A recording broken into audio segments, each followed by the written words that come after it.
No episódio de hoje nós vamos discutir um pouco de relações internacionais, economia internacional, guerra comercial China e Estados Unidos, entender esse cenário, como isso muda o cenário internacional para os Estados, para as empresas transnacionais, e nós temos um convidado especial para discutir esse assunto, que é o professor Jorge Romano, é professor da cadeira de Economia e Relações Internacionais, ou acho que é o contrário, né? Relações Internacionais e Economia da Universidade Federal do ABC, é coordenador do Observatório de Relações de Política Externa e Inserção Internacional do Brasil, o OPEB, acertei a sigla? É isso aí. O professor Jorge Romano é prolífero na produção acadêmica, tem muitos textos, política recente, discutindo vários problemas, tanto do ponto de vista de conceitos teóricos, intelectuais, e também de análise das cadeias produtivas. Tem também um conhecimento específico para o lado do setor de petróleo e gás, que nós vamos explorar um pouco essa discussão. Então, eu começaria perguntando para você, Jorge, Sim. Você trabalha muito o conceito de mudança que nós estamos vivendo no campo das relações internacionais, do que você conceitou de transnacionalização e agora de conflitos interestatais. Eu queria que você explicasse um pouco isso e que consequências isso traz para a compreensão dos ouvintes do que é esse cenário internacional de disputa política e econômica, que as duas coisas estão andando juntos nas relações internacionais. Certo. Então, podemos dizer que a ideia da globalização que foi muito difundida na década de 90, já veio na década de 80, mas no Brasil, sobretudo na década de 90, ele trazia-se a imagem de empresas e finanças internacionais rodando pelo mundo, e estados nacionais perdendo um pouco sua função, e essas empresas seriam então um pouco deslocados dos seus estados de origem, e a coisa que os estados deveriam fazer é facilitar a entrada desses capitais, abrir as fronteiras, e fazer acordos multilaterais para garantir que isso tudo se dá com segurança e com garantias. Então, aí vem os acordos multilaterais, vem avanço da OMC e tudo.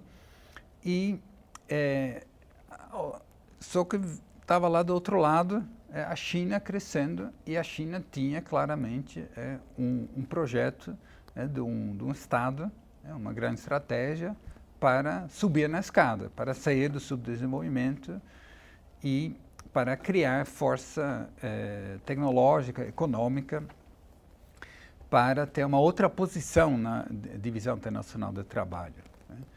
Com a crise de 2008, ficou evidente os limites desse processo de globalização, dessas aberturas. Já tinha tido crise financeira na década de 90, mas esses estavam muito limitados ao sul, na Ásia, no México, na agricultura, na Argentina, no Brasil, no 99, mas a crise de 2008 é no centro da economia internacional, a queda de Lehman Brothers é um símbolo disso. E a partir daí, essas empresas, esses capitais precisavam ser socorridos.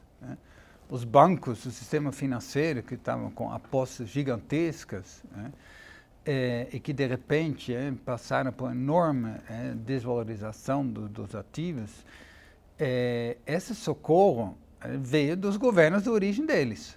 Eles descobriram que eles sim têm muitos passaportes, mas tem um passaporte que vale mesmo, na hora de precisar.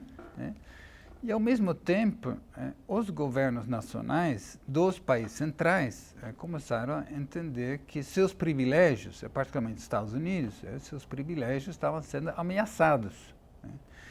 E que se as empresas americanas continuam apostando, investindo na China, fazendo acordos com o governo chinês exigindo transferência tecnológica, exigindo joint ventures, o establishment político dos Estados Unidos começou a entender que isso poderia esvaziar suas forças, sua capacidade de se manter no topo da cadeia, no topo da economia internacional.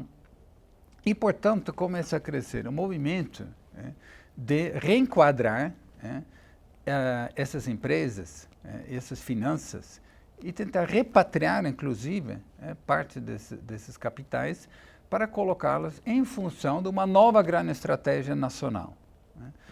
E isso, então, era um espelho, o que estava acontecendo na China, para subir a escada.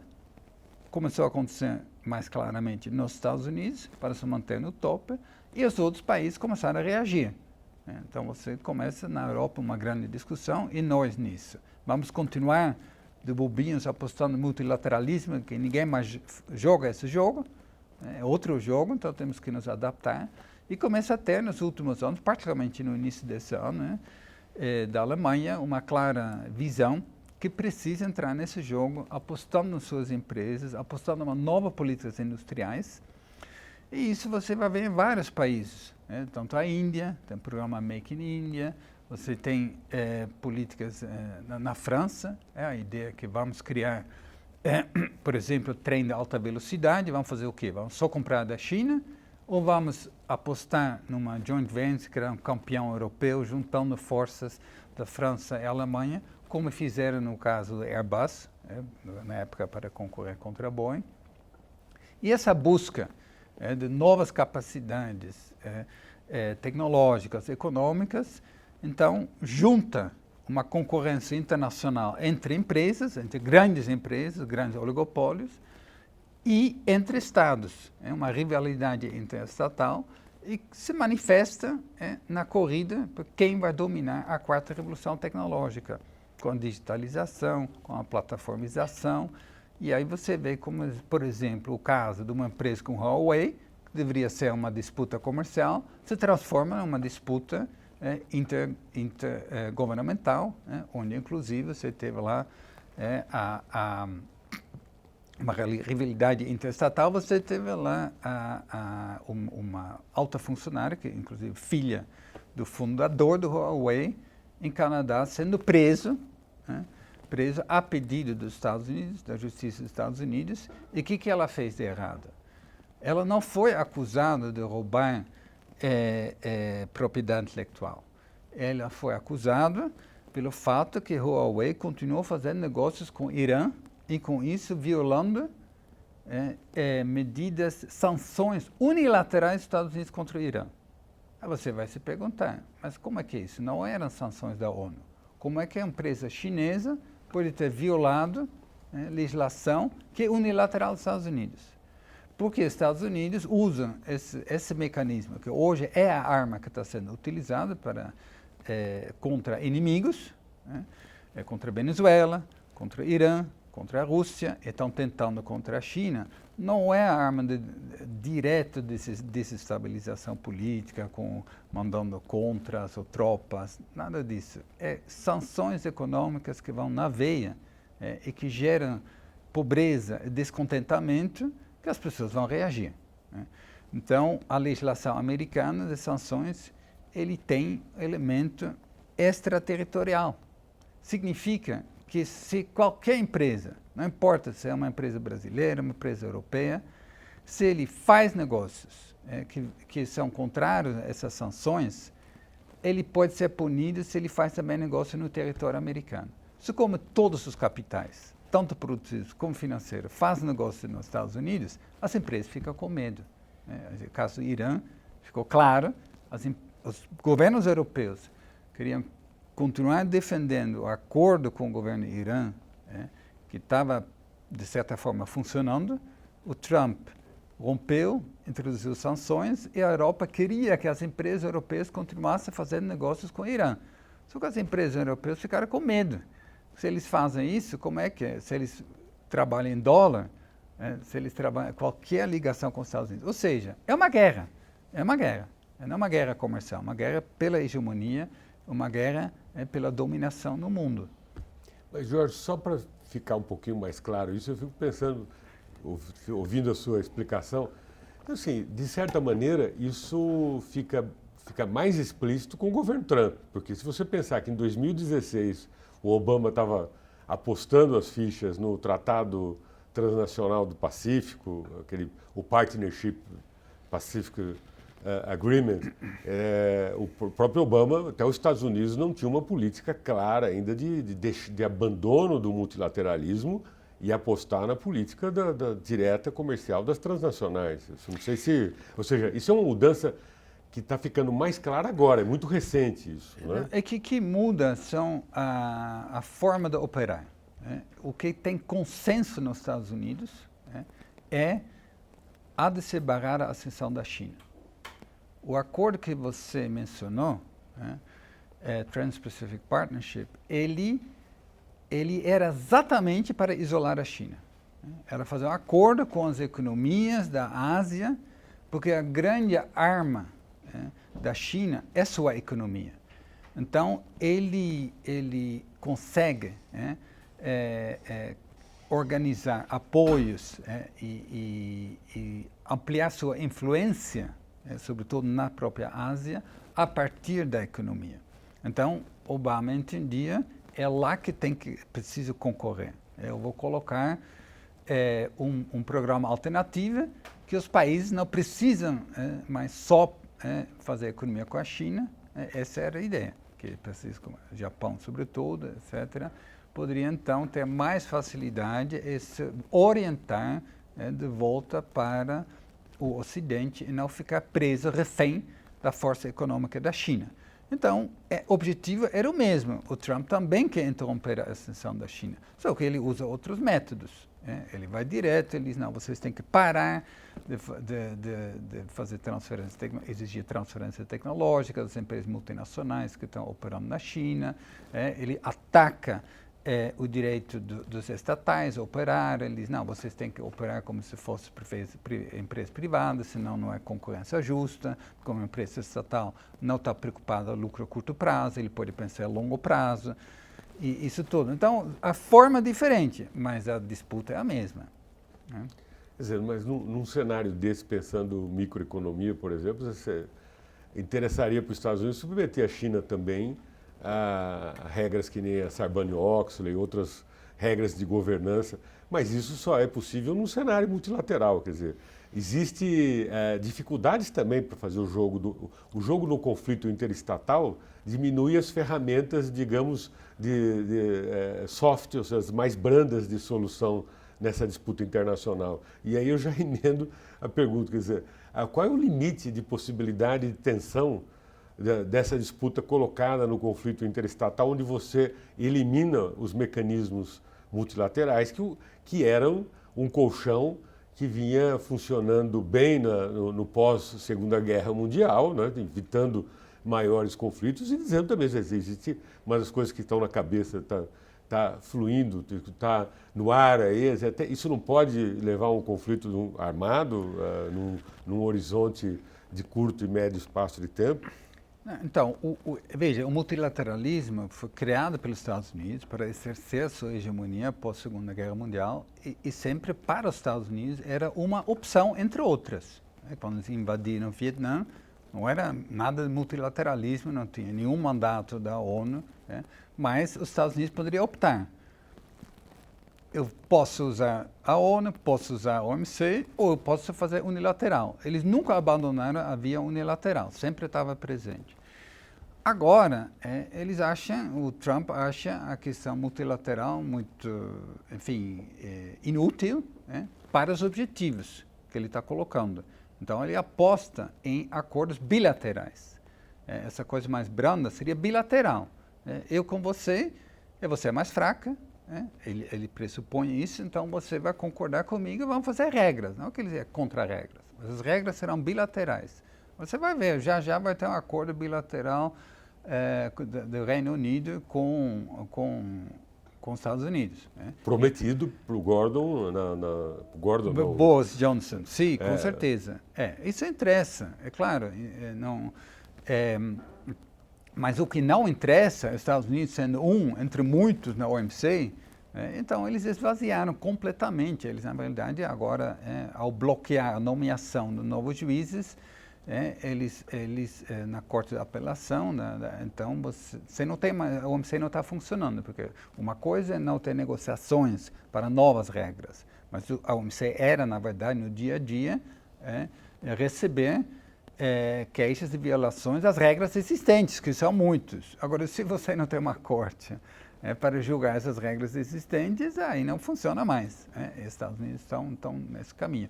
E as Nações Unidas, mesma coisa. Ou seja, ele desdentou a OMC, porque alguns autores dizem que a OMC, o GATT, né, o GATT, depois do OMC, tem dentes, isso tem capacidade de sanção econômica, então, digamos, ele tirou toda a possibilidade de sanção do sistema multilateral. Você não tem mais mecanismos multilaterais de resolução das controvérsias. Agora, essas controvérsias, o Trump não quer assim, ele não vamos pela briga. Não, ele quer resolver bilateral. E se você não quer ouvir, eu vou impor sanções unilateral. Então, essa arma de sanções unilaterais é poderosa para enquadrar inimigos e amigos. Você vê agora, contra o Brasil, eu estou achando que você não cuida bem do seu câmbio, isso é ruim para a minha exportação na agricultura, vou pôr sanções contra aço e alumínio. A justificativa da ameaça de colocar tarifas, unilateralmente tarifas sobre importação de aço e alumínio, não tinha a ver com aço e alumínio. Não tinha acusação de dumping, tinha acusação de manipulação do câmbio, que não é verdade, mas enfim, a manipulação do câmbio, que daria uma vantagem competitiva adicional ao agronegócio brasileiro contra o agronegócio americano. Então você vê que ele usa, ele está lá e exigindo com isso, o que ele quer? Que os governos se submetem e fazem acordos que interessam a ele, como o México foi obrigado a fazer. Está lá o acordo, vai ter acordos bilaterais, muitos acordos, se depender do Trump.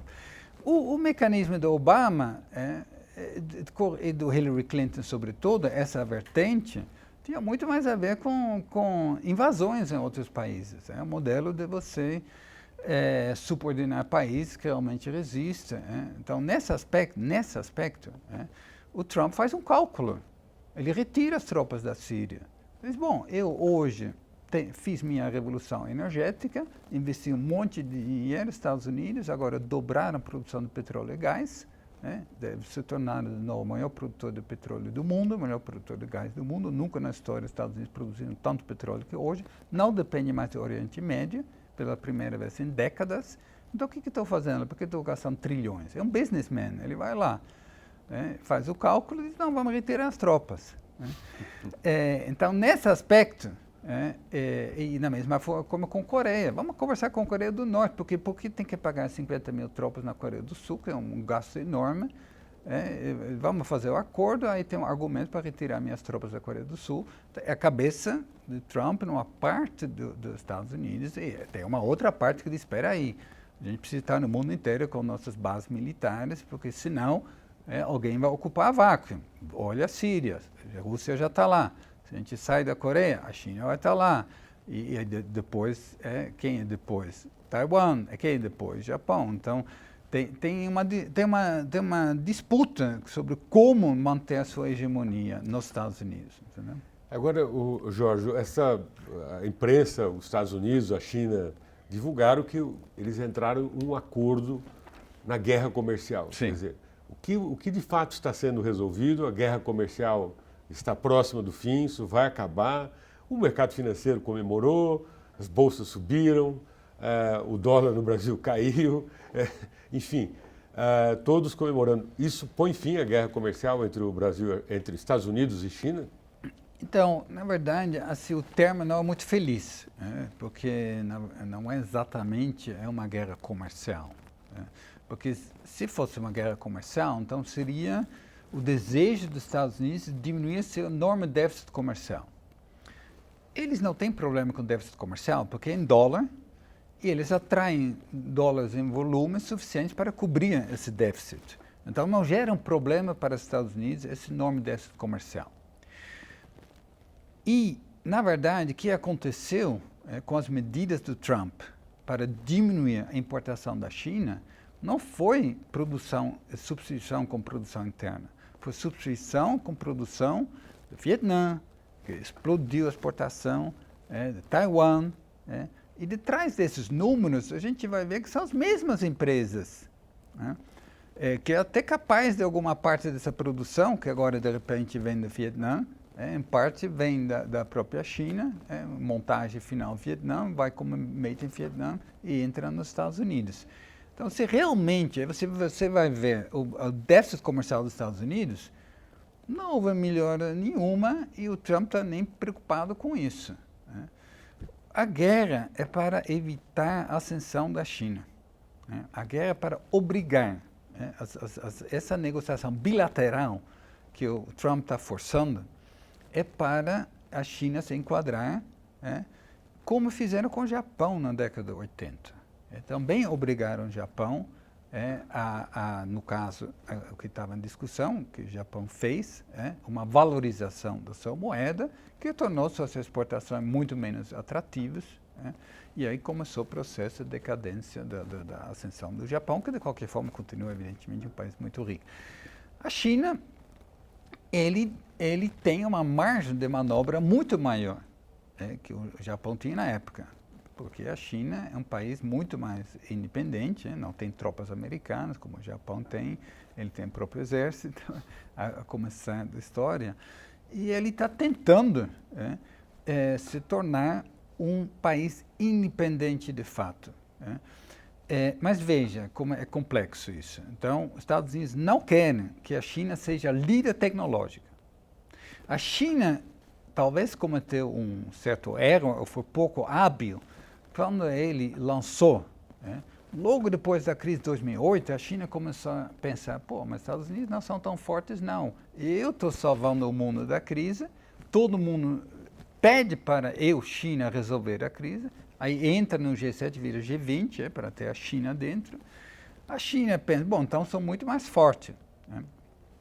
E começa então a lançar um programa que se chamava Made in China 2025.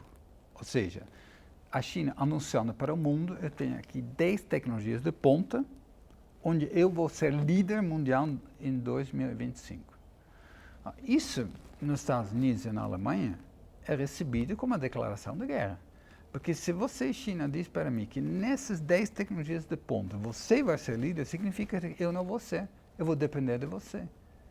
E isso tem a ver com a quarta revolução tecnológica. Antecipa o confronto. Claro, é exatamente o que Deng Xiaoping falou. Vai com calma, fica under the radar screen, vai devagar, não fala muito alto. É que ele veio em 2013, quer dizer, há uma inflexão, né? Claro, o Xi Jinping é o contrário. Ele falou, não, agora está na hora de sair dessa posição como é quieto, né? E aí agora vamos com toda a força e dizendo nós somos um país que tem que ser respeitado, nós vamos liderar as tecnologias, nós vamos ter um projeto de infraestrutura gigantesca, Belt and Road Initiative, nós vamos ser líder tecnológica. Isso provocou uma reação muito forte na Alemanha e nos Estados Unidos, que dizia, não, espera aí, agora temos que... Obama chamava isso de Sputnik Moment. Sabe o que é Sputnik Moment? Quando na antiga briga entre a União Soviética e Estados Unidos de repente percebe que a União Soviética estava à frente na tecnologia aeroespacial com o lançamento do Sputnik, primeiros lançamentos de satélite lá, e aí eles acordam, e depois tem Yuri Gagarin, que vai primeiro ao homem na circunnavegação da isso. Terra. E aí eles reagem e fazem um enorme esforço para manter a sua liderança com o projeto Apollo, que é o projeto governamental estatal. Então, o Obama estava sugerindo, temos que reagir, Sputnik Moment, se a gente não agir agora, a China vai lá na frente, nas tecnologias de ponta que vão determinar o futuro da economia do mundo. E aí o Trump está dando continuidade a isso, só que em outra forma, com outros métodos, etc. Mas a preocupação é exatamente a mesma. Então, o que você está dizendo para mim é o seguinte, há uma agenda nos Estados Unidos que é consenso entre democratas e republicanos. E entre as várias classes sociais, é necessário barrar a China. Sim, barrar a ascensão da China. Agora, nessa lista de... Talvez o único que discorda é o Kissinger, que ainda está vivo. Ele mais de 100 anos, ainda participa das discussões. Ele continua dizendo, mas é absolutamente de voz minoritária, que e é ele possível... fez uma publicação 2 ou 3 anos atrás sobre isso.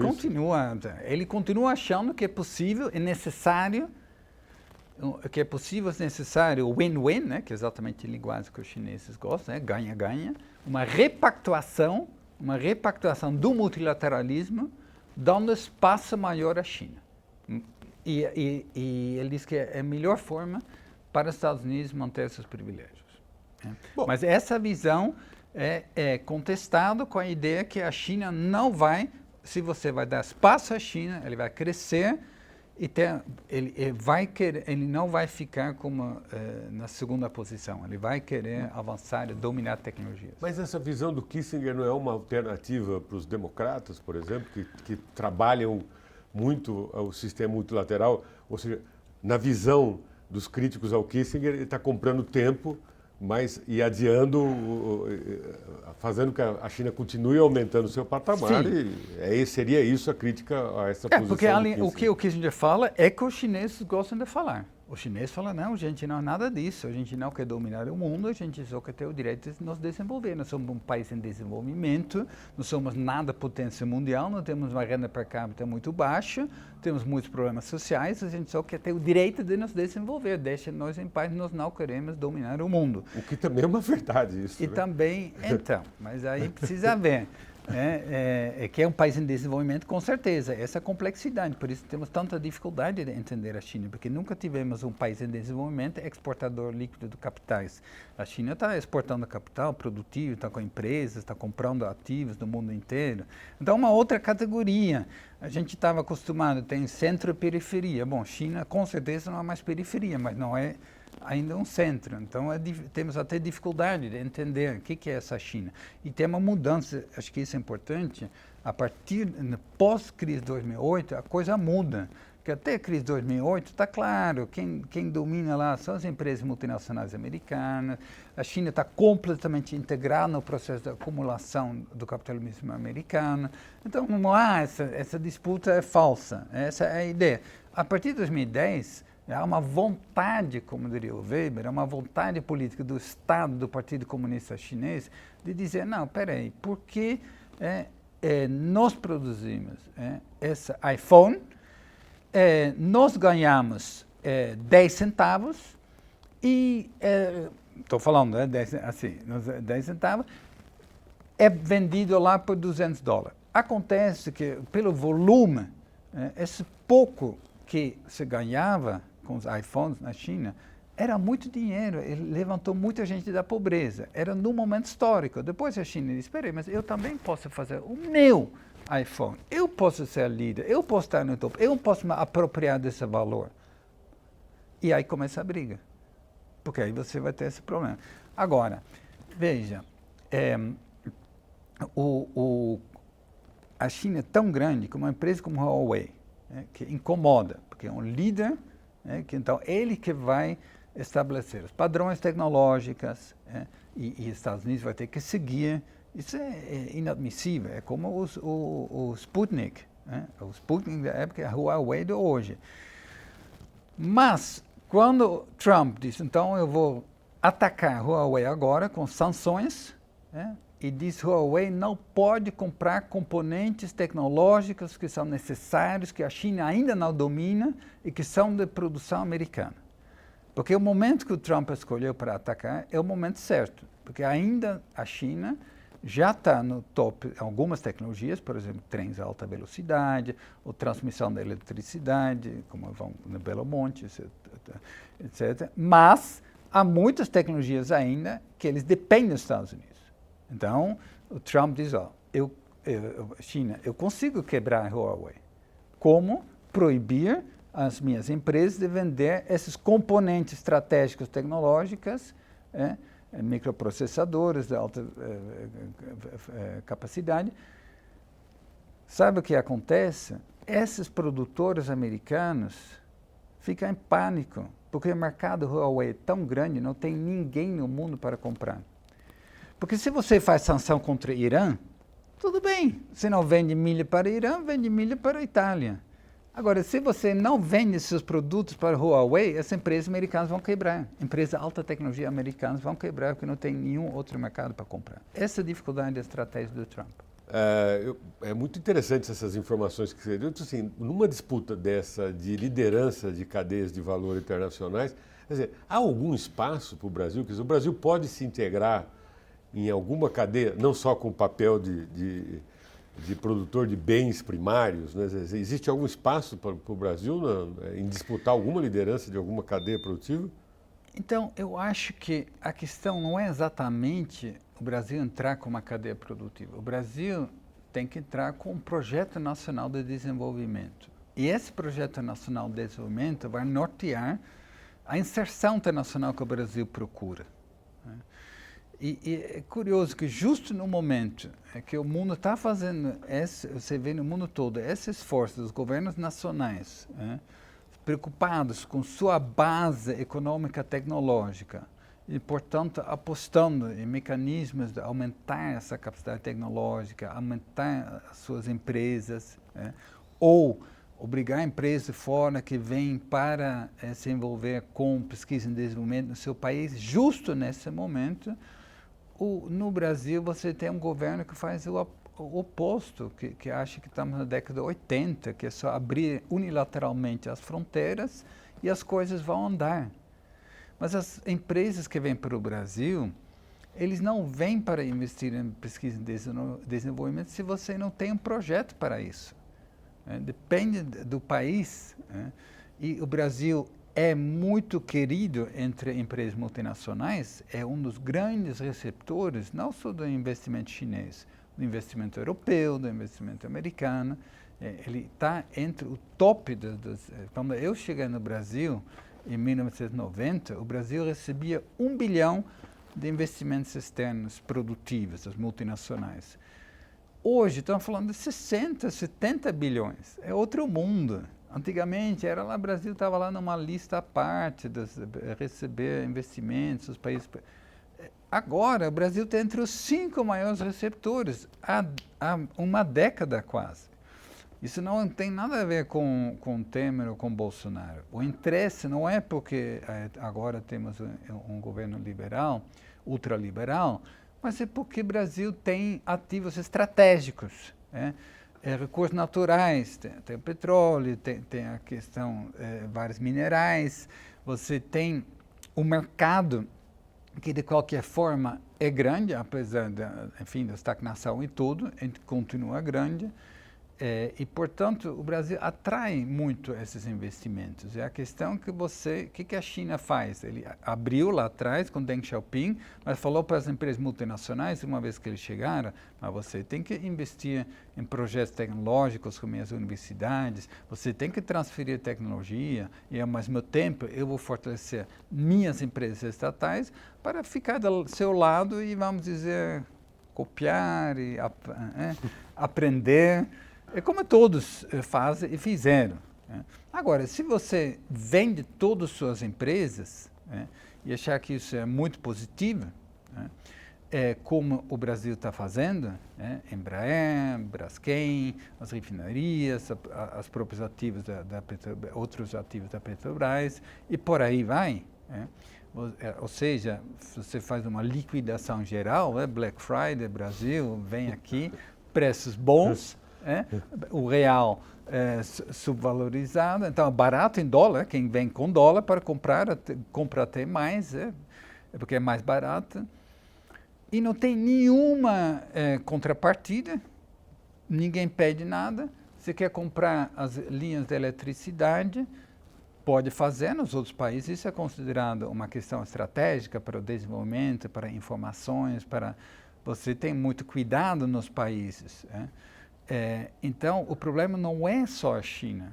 A China está comprando tudo. Não, a China está comprando tudo porque a oferta está aí. Os outros também estão comprando. O estoque de investimentos da Europa ainda é muito maior que o estoque de investimentos das empresas multinacionais europeias, é muito maior que da China. É que a China agora está entrando com força, porque está aberta, etc. E aí, essa abertura unilateral abre mão unilateralmente abre mão de um projeto nacional de desenvolvimento e logo de uma estratégia de inserção, né, que pudesse favorecer essa ascensão, isso exige investir pesadamente, de forma contínua, em projetos tecnológicos. Você não pode ser líder em todos, mas você pega alguns setores, então, aqui eu vou apostar, por exemplo. Aí vem a questão do petróleo. Petrobras, com insistência e dedicação de vários governos, tem uma continuidade. Você cria uma capacidade tecnológica, um centro de pesquisa, lá perto do UFRJ, e você se torna líder, que é a área mais avançada da tecnologia de exploração do petróleo, no fundo do mar. A descoberta do pré-sal é uma expressão de uma capacidade tecnológica, porque ninguém no mundo explorou reservas de petróleo embaixo de camadas de sal. Isso é 7.000 metros embaixo. Espelho da água, lâmina da água, você não tem mergulhadores. Isso é tudo extremamente complexo, sistemas muito complexos, com materiais complexos. Se você domina a tecnologia, essa tecnologia, você também domina a capacidade de explorar os oceanos para outras coisas. Então você vai entender, peraí, eu estou aqui com uma capacidade que é como um país que tem capacidade de ir para a Lua. Agora eu tenho a capacidade de explorar os fundos dos oceanos e ter uma empresa que é líder disso, vamos fortalecer essa empresa, como foi feito em 2010 no governo Lula e Dilma.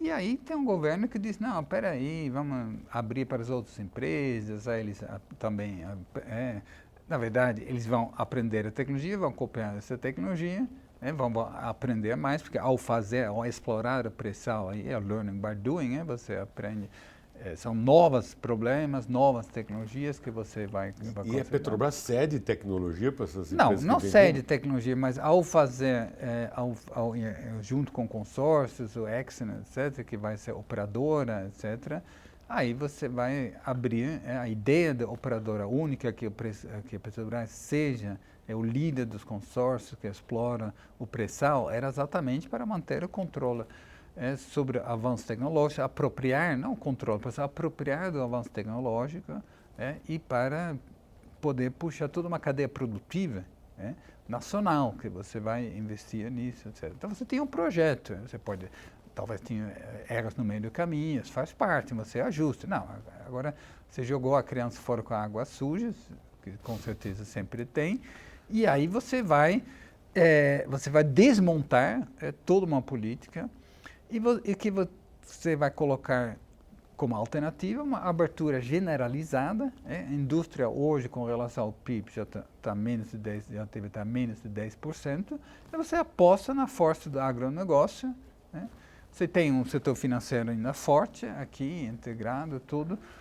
E essa, evidentemente, não é um projeto para ascensão nesse mundo que disputa a quarta revolução tecnológica, que disputa espaços, e para isso entende que precisa ter empresas nacionais fortes, e você precisa pactuar com as empresas multinacionais que estão aqui, que essas empresas investem em pesquisa e tecnologia no país. Ninguém faz isso sem que haja pactuação, obrigações, regras, etc. Porque as contrapartidas empresas... Contrapartidas para empresas internacionais, mesmo os chineses. Por exemplo, a State Grid vem aqui com alta tecnologia. É uma coisa negócio alta tecnologia. Você fazer a linha de transmissão, ultra alta voltagem, tecnologia só chinesa, State Grid, de Belo Monte, 2.000 quilômetros, mais 2.000 quilômetros. E você tem enorme ganho, você reduz muito as perdas elétricas, mas tem empresas brasileiras, o Brasil vai se apropriar dessa tecnologia?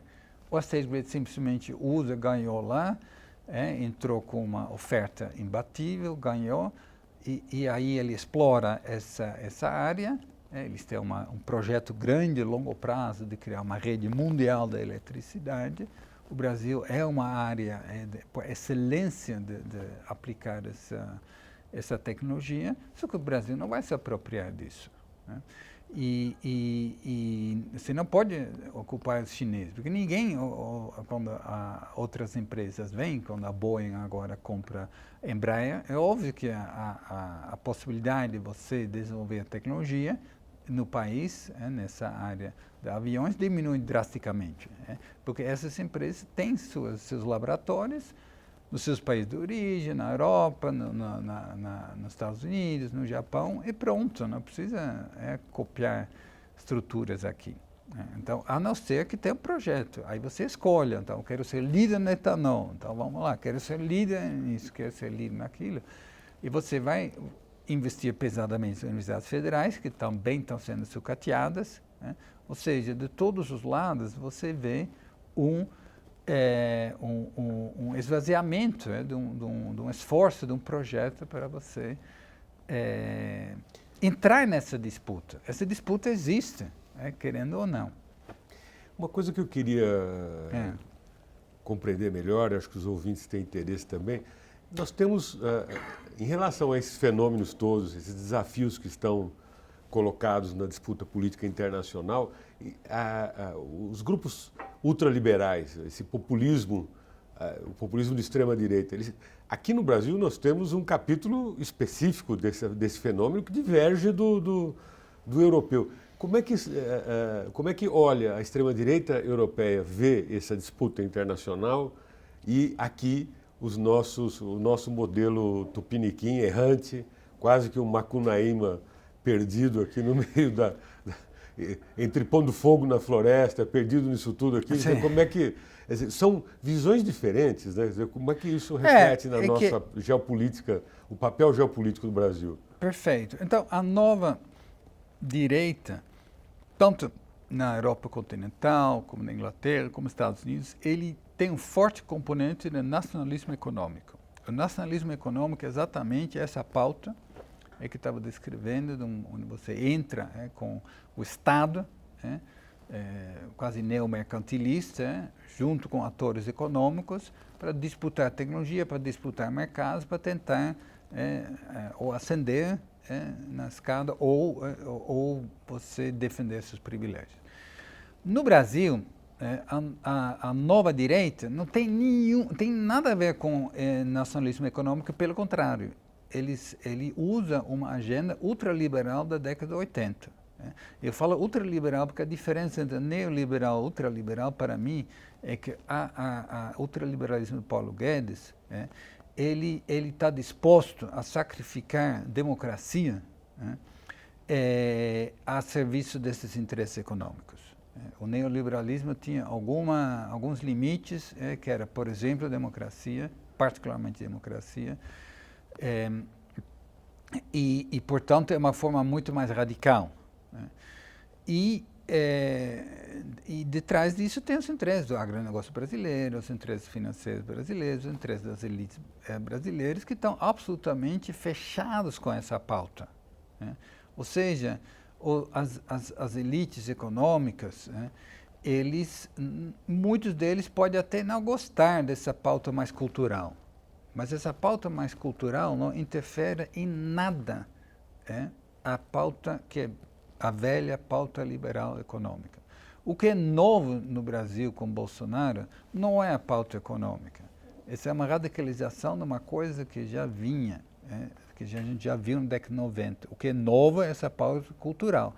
Mas essa pauta cultural que está lá forte na educação, destruindo a educação pública, está forte na questão do meio ambiente, está forte na questão do Ministério lá, das Mulheres e Direitos Humanos, está forte no Ministério das Relações Exteriores, mas ele não interfere em nada na política econômica, financeira, que segue uma lógica completamente diferente. Ministério de Minas e Energia, Banco Central, Ministério da Economia, esses aí estão blindados dessa agenda exótica do neoconservadorismo. Eu tentei fazer esse contraponto aí.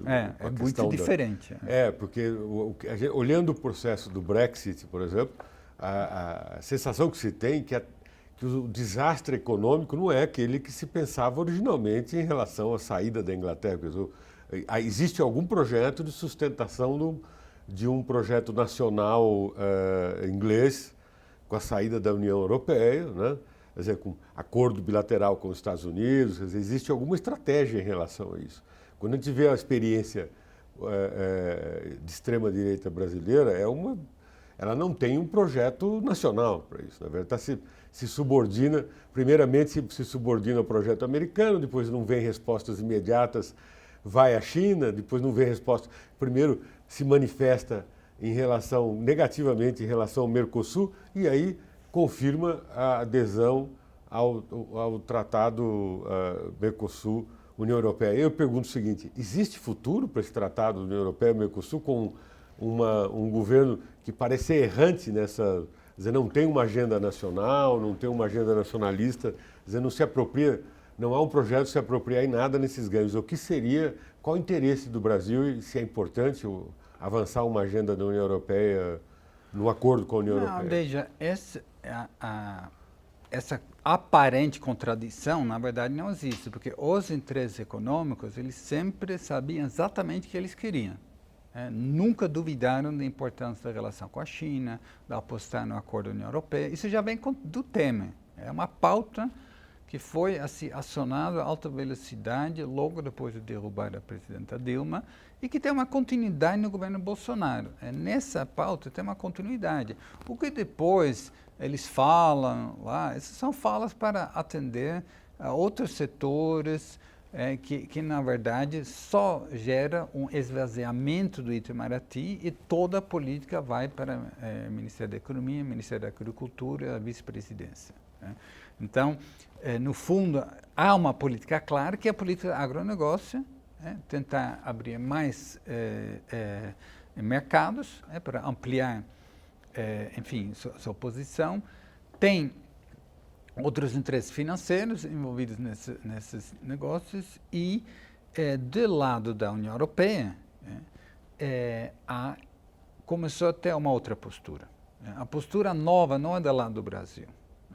A postura nova é do lado da União Europeia. Por quê? Porque o acordo União Europeia-Mercosul não estava saindo do papel por uma resistência da França, pelos interesses protecionistas da agricultura, e porque a Alemanha não tinha menor interesse. A Alemanha não tinha interesse. Quem tinha interesse é a Espanha, Portugal, tá? Mas não tinha interesse. Então, você tinha um dos principais players contra e outro não tinha interesse. A Alemanha está preocupada com acordos com a Europa do Leste, com o Mediterrâneo, etc., a questão da migração, etc. Nessa busca de se reposicionar diante dessa rivalidade no mundo, a Alemanha diz, bom, tem a China, de um lado, que está chegando lá, com o Belt and Road, é o quê? É da China chegar até a Europa. Daí com essa força toda. Depois, Estados Unidos já tem outra postura com a Europa.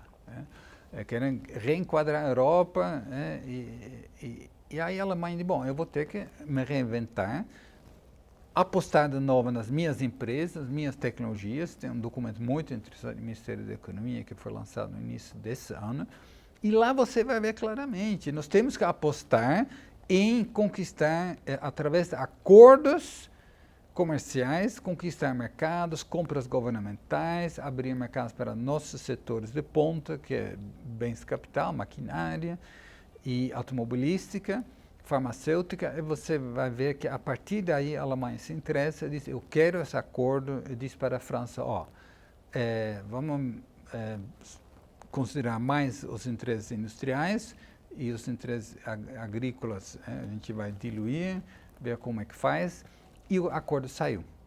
Então, assim, beneficia mais o setor agrário brasileiro do que o setor industrial. Não, completamente. Isso é óbvio. Nós não vamos mas o que não era óbvio, produto agregado, com valor agregado.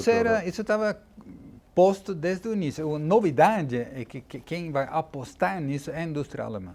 Que vai dizer, bom, se eu não faço esse acordo, eu estou perdendo o meu mercado, onde eu sou forte para os chineses no Mercosul. Essa que está em jogo. Então, existem interesses econômicos muito fortes por parte da Europa, existem interesses econômicos muito fortes por parte do Brasil, que sustentam que esse acordo vai sair. Quem é contrário, aquelas que no Mercosul ainda acreditam que é necessário defender uma indústria, porque se é uma indústria, você não consegue ter esse salto na tecnologia, é uma base importante.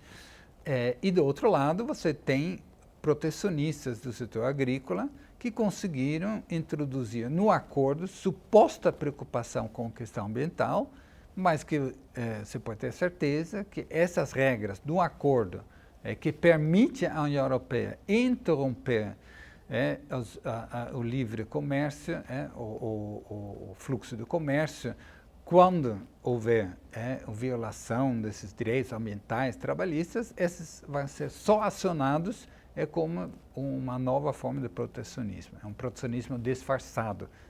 Aquelas que estão realmente preocupadas com direitos ambientais trabalhistas na Europa, eles não têm a força para realmente interferir nesse processo que envolve interesses econômicos pesados e bem organizados na Europa e também no Mercosul. Jorge, eu só queria fazer uma última pergunta para você. Você explicar para os nossos ouvintes o que é esse Belt and Road, que é o conhecido, pelo menos nos países latinos europeus, como Rota da Seda, né? Explicar um pouco isso, que eu acho que isso é um pouco desconhecido aqui, tanto que não aparece muito na nossa imprensa. Sim. E também eu acho que a maior parte dos ouvintes não entende que é um projeto estratégico da China. Sim, muito importante. Faz parte o chamado BRIA, Belt and Road Initiative, iniciativa da Rota Cinturão. É um projeto do Xi Jinping, presidente da China, exatamente para essa expansão. Então, não mais só ficar quietinho e tal, exportando, não. Eu não vou exportar produtos, eu vou exportar capital. Eu vou com minhas empresas de construção. É um grande projeto, é um grande programa, às vezes comparado com o Plano Marshall, mas de qualquer forma um grande projeto que junta financiamentos de bancos estatais chineses e bancos multilaterais controlados pela China, com investimentos de empresas chinesas e cooperação. E envolve infraestrutura na Ásia toda, infraestrutura física e digital. A quarta revolução tecnológica, plataforma, não é só física. Tem portos, trens de alta velocidade, uma enorme integração que os países carentes de financiamento, lendo os documentos do Banco Mundial que dizem que falta infraestrutura, mas o Banco Mundial não vem com dinheiro para fazer isso, ou se vem, exige coisas que os governos não querem ou não podem. E, portanto, a China vem e diz, não, você faz o que você quiser, não tem essas contrapartidas do Banco Mundial, mas eu garanto que vai ter essa infraestrutura toda que serve para a China para exportar capital, usar sua capacidade ociosa em áreas como aço, etc., que eles construíram uma capacidade muito além do que precisa para a sua indústria, mas agora eles têm como usar nesses projetos, cimento, aço, etc. E você tem acesso a matérias-primas nesses países. Então, um grande projeto que tem forte componente geopolítica e geoeconômica, evidentemente, na verdade, a conquista da Ásia é integrar todas as economias asiáticas, e inclusive tem lá a relação com a Rússia, dentro de uma lógica coordenada, para não dizer dominada, pela China, e que então, num primeiro momento, ele tem claramente o aspecto de, quase como a doutrina Monroe, que os Estados Unidos tinha para as Américas, é uma doutrina da China para a Ásia. Ou seja, a China, o sonho da China, na verdade, é expulsar o Ocidente, expulsar os Estados Unidos da Ásia. Ásia. Então, aí, só que a coisa começou a crescer. E o Xi Jinping o governo chinês, o Partido Comunista Chinês, começou a usar essa ideia, na verdade, para expandir o capital chinês no mundo inteiro. Aí começou a ter um pouco de confusão, porque significa que Belt and Road, a Rota da Seda, era na Ásia, a Rota da Seda não era na América Latina. Então, os chineses vêm aqui e dizem, não, vocês têm que assinar um memorando de entendimento sobre Belt and Road. O Brasil diz, com certa razão, mas peraí, já estamos negociando, já temos um acordo de parceria especial, já temos investimentos, China já é a maior parceira comercial, tanto importação como exportação, já é um parceiro importante em investimentos. O que tem a ver com Belt and Road? É para a América Latina, para pequenos países da América Latina, Nicarágua, Panamá, eles assinaram porque eles acharam, bom, agora vai vir um monte de investimentos. Tem a promessa que agora você tem acesso ao capital chinês, à tecnologia chinesa. O Brasil já tem isso, então não tem nenhum valor adicional.